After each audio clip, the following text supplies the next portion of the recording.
There comes a time in every programmer's life when it's time to break out of a loop. There are two basic things you'll need to be able to do. You either want to break out of the loop entirely and go on to something else, or you may want to just skip the rest of the code for this one time through the loop and get on with the next time through. Java provides two keywords to do this. The keyword break will jump out of the loop altogether, and the keyword continue will skip to the bottom of the loop and start over. You've seen how the break keyword is used to jump out of a switch case statement, but it also works in a for loop, a while loop, or a do loop.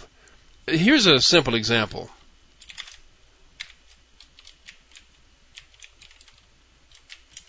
This program contains a simple for loop with a counter that runs from 0 to 10. Inside the loop, a test is made to determine whether the value is 4, and if it is, a continue statement is executed. This means that when I is 4, the program jumps to the bottom of the loop and gets on with the next number. Another test is made to determine whether the value is 8. If it is, a break statement is executed, and the flow jumps completely out of the loop.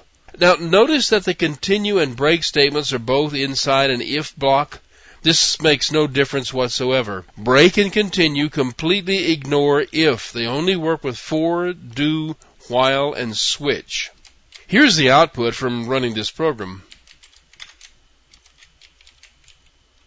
Each time through the loop counter is printed. However, the number 4 is not printed because, with the counter 4, a continue statement is executed and the code jumps around the call to the display method. Also, nothing larger than 7 is displayed because once the value reaches 8, the loop is abandoned with a break statement.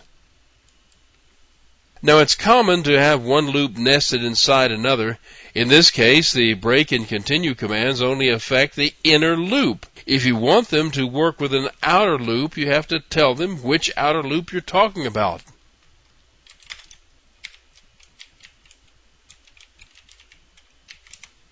Here's a program with a three-dimensional array and 3 loops, one inside the other, that scan through the array looking for a match on a specific value. The array was initialized to hold that value at only one location.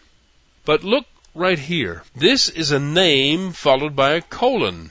It's a label. You can use this label on a break or a continue statement to specify which loop should be continued or broken.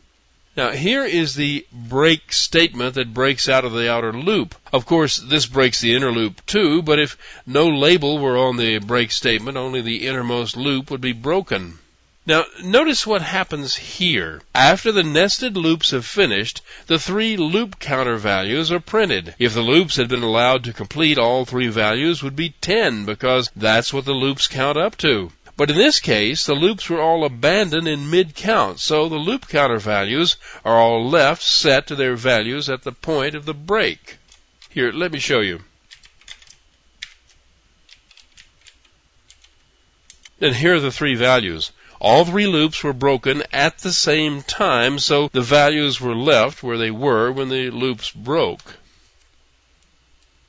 Now, you can actually put the label on any statement and use the break statement to jump to it, but it doesn't always do what you'd expect, or even like. If you want to know exactly how this thing acts, you should do some experimentation. Try using different labels in different places and see what happens. But watch out. What you're dealing with here is a go-to by another name, and that sort of thing can be used to write some very confusing code.